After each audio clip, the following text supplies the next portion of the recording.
And let's get into a bit of detail about, the brief history of physicians in the United States. Before the American Revolution, most American medical practitioners in the period were ship's surgeons, apothecaries, or clergy who had obtained a familiarity with medical knowledge in Europe.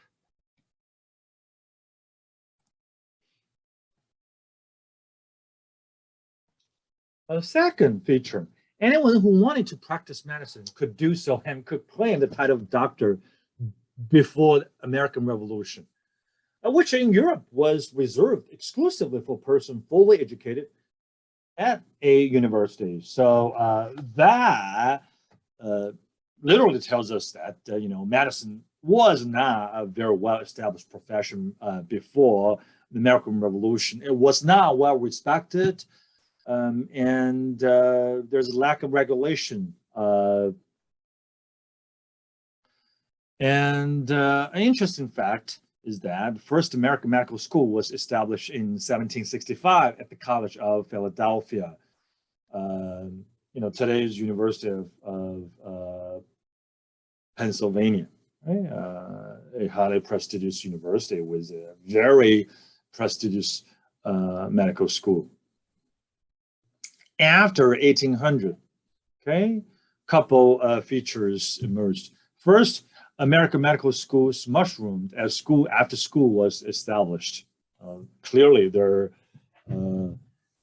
had been a strong need for healthcare because of the influx of the population and natural growth of the population, right?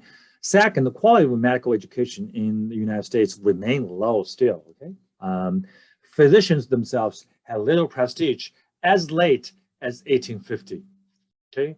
And the best medical training at this time was in Europe, especially in France and Germany, where medical research was flourishing and formalized, approximating what we consider to be modern scientific enterprise. For example, in France, there's this, establishment of discovery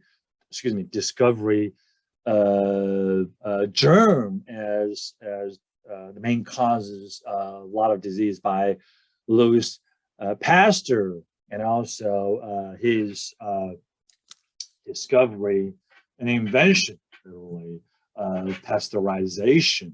Okay, in Germany, Virchow's work on cellular pathology and Koch's work in bacteriology both laid a foundation for medicine.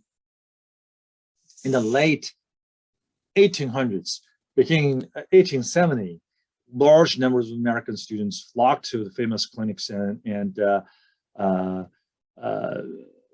laboratories of German and Austrian universities.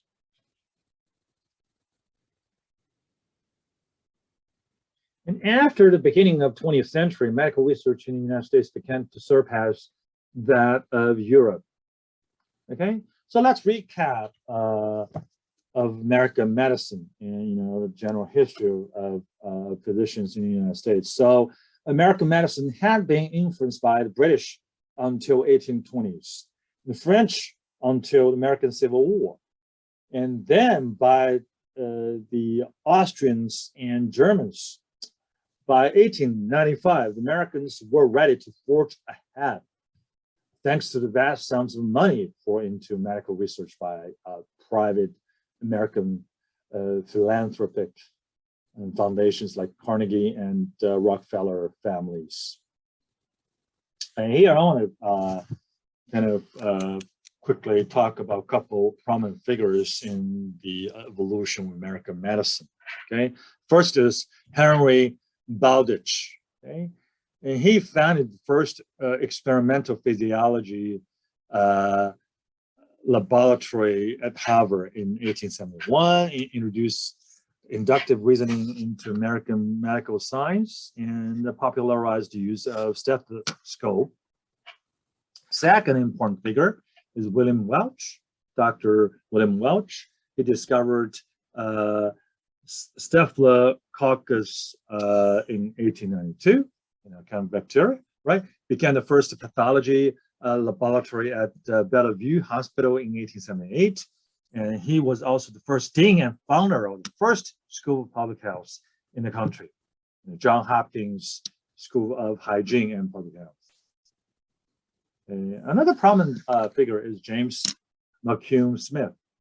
And he is considered to be viewed as first African-American physician who earned a medical degree from University of Glasgow in Scotland in 1837. There was African-American physicians before him, but he was viewed first,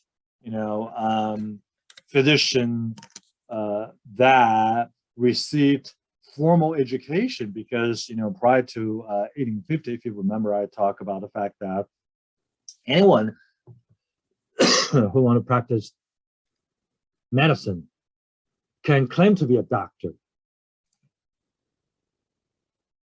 And he was also first African American to run our pharmacy in the nation.